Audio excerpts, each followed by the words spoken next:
So let's first look at the informal language.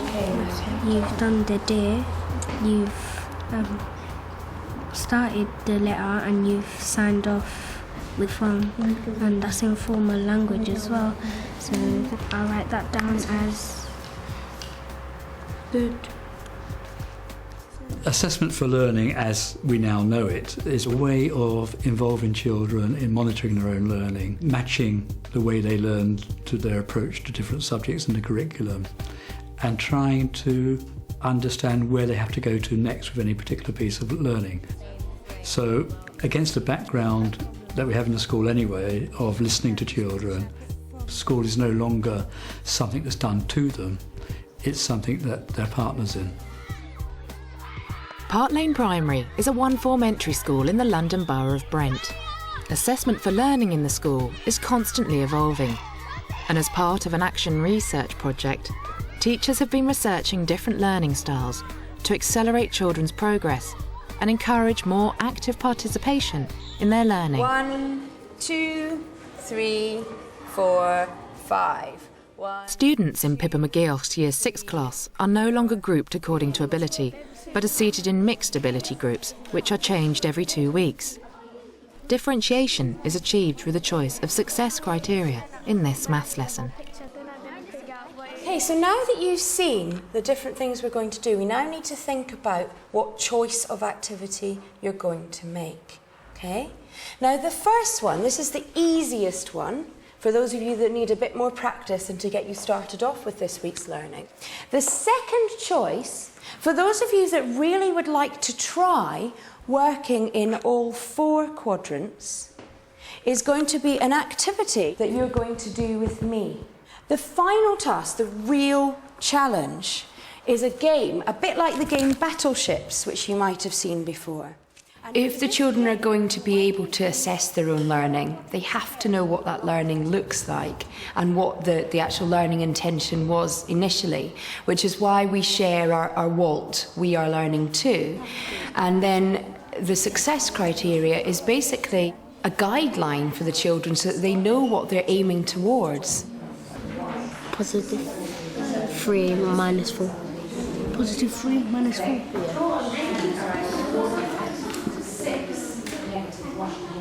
Yes.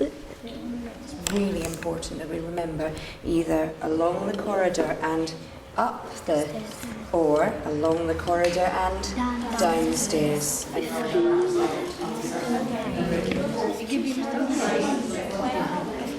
I'm not, because you don't know where it's going. It's confusing. Right, don't worry. Right, all you have to do, point, and then join just those 3. So let's do that first bit together. And it has to be X, Y.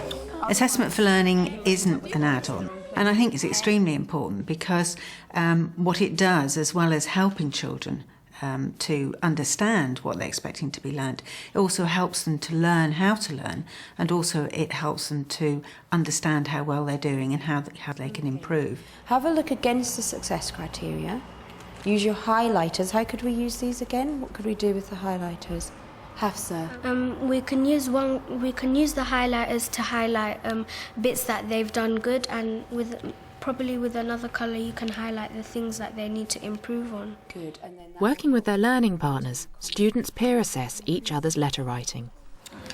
Okay. So blue for good work, can you write your success criteria? So let's first look at the informal language. Okay. Like you need to make it more to the point because you're talking like this is her problem, not all that other people's. So often the children will be assessing their own learning, which I think in some ways is far more valuable than me sitting for an hour at the end of the day, distance marking, and then the children maybe not understanding what I meant because I wasn't there. And I think when children have had that advice of somebody else who's been maybe struggling to learn a similar thing, they're going to take it much more on the chin because it's somebody in their peer group that said, well, yeah, let's learn this together. Excellent. Right, I see.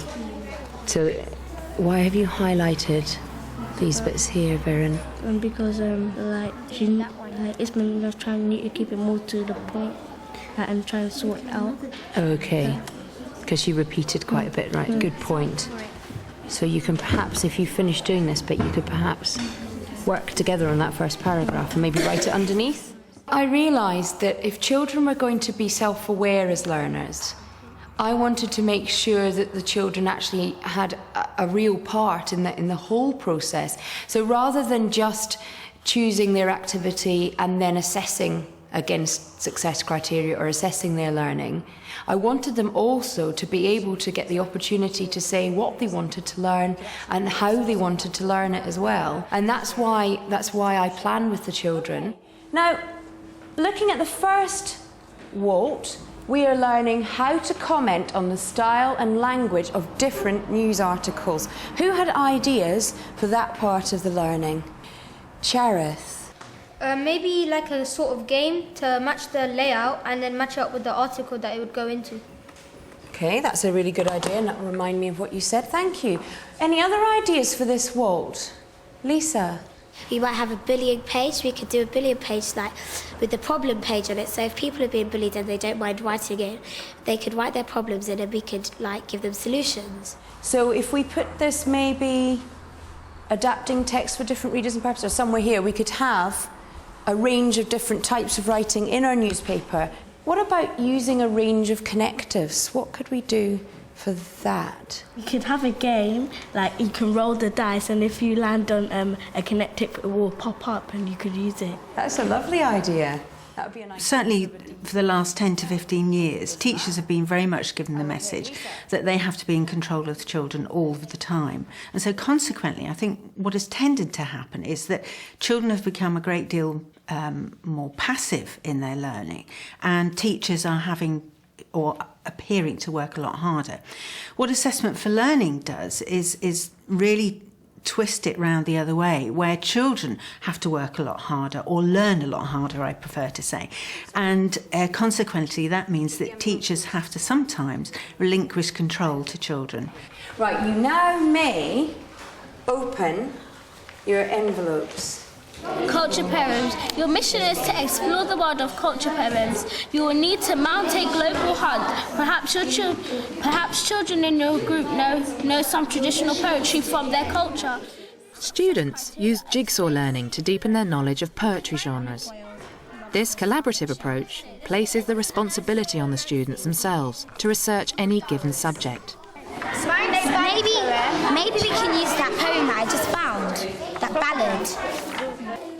Jigsaw learning has been one of the most exciting things I learned about. It's an amazing way of engaging all learners, but making them feel sort of equal importance, which I think is very, very important for children to feel safe to take those risks and bring their learning on. That's the same one as this.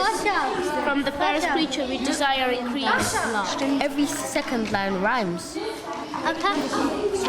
Yep, it has 14 lines. Check yourself. Every one of them have 14 lines. It's 5 syllables and 7. Okay, we can do something. Children have got the opportunity to take the driving seat, if you like, really, with their own learning. I've had times where I didn't even need to really be in the room because the children were so into their own learning and managing it so well themselves. 3s to 3, 4s to 4, 5 to 5. Off you go. Jigsaw learning works with students moving from one group to another, envoying their specialist knowledge around the class. Expert at each table's now got their 3 minutes to envoy. Go.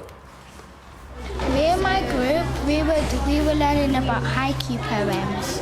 To make a haiku poem, the ingredients are 7 syllables, 5 syllables, and another 7 syllables, 5 syllables, and another 5 syllables. Shakespeare, because William Shakespeare wrote a lot of sonnets and he was quite good at it. And we found out about sonnets that they all had to have 14 lines. What you see is an envoying of the learning, and we had 5 different types of poetry covered over the space of 4 hours, but every child, by the end of that session, was able to tell me about 5 different types of poetry, not just the one that they had specifically researched. A poem has to have a I am big pentameter. We are in school.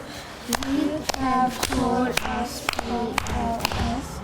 We are called for school.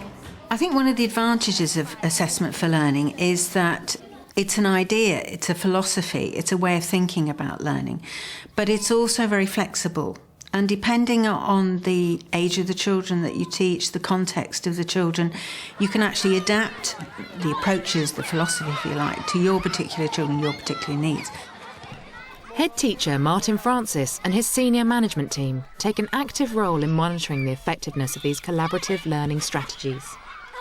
We had 3 different tasks. So you had 3 sets of success criteria? Yeah. Okay, so which was the one you chose? I chose the hardest one, which was the battleships. So how did you know that you would be able to succeed at that, or didn't you know? I wasn't sure until I tried. Okay, and you were willing to go for a challenge. Yeah. Okay, so Pfizer, you've got the same overall learning objective to do with coordinates, but looks like you've chosen a different success criteria. What's your one? Yes. Can you plot coordinates using positive numbers? Did you decide yourself where you were at in terms of your learning about coordinates? And you thought you were still at the beginning? Okay, so both of you, is this a new way of working for you? Yeah, because I find it that instead of everyone doing the same thing, some people might not understand the work, and then another person might understand the work really well but needs more help. Right. So. And how about the way of working with learning partners? Yeah, I think that's a really good way because we can both help each other. Yeah. It's better because usually there's one person who's on a high level and they can help the person who's a little lower. And how does it compare with the way you worked in other schools? In other schools there were ability groups and it was always like the higher group you always think, I want to be on that table, I want to know what it's like. The teachers, they just give you the same work and it's really, really, no matter how good you do, they just keep you on the same table. And how did it change your attitude when there were no ability groups? What way? Because I feel like I'm going higher now. Okay, well thanks both very much. Okay. A lot of them have said that they feel now much more motivated because we're saying to them, well, you can do this. And they feel that really the sky's the limit for them. Within the new Ofsted framework, because they do make judgments on teaching and learning, assessment for learning fits in very effectively with that second category. And when we had our Ofsted, I was really heartened by the extent to which they talked to children about the work that they were doing. I thought that was a big departure from just seeing how effectively the teacher put over material without looking at how it was received.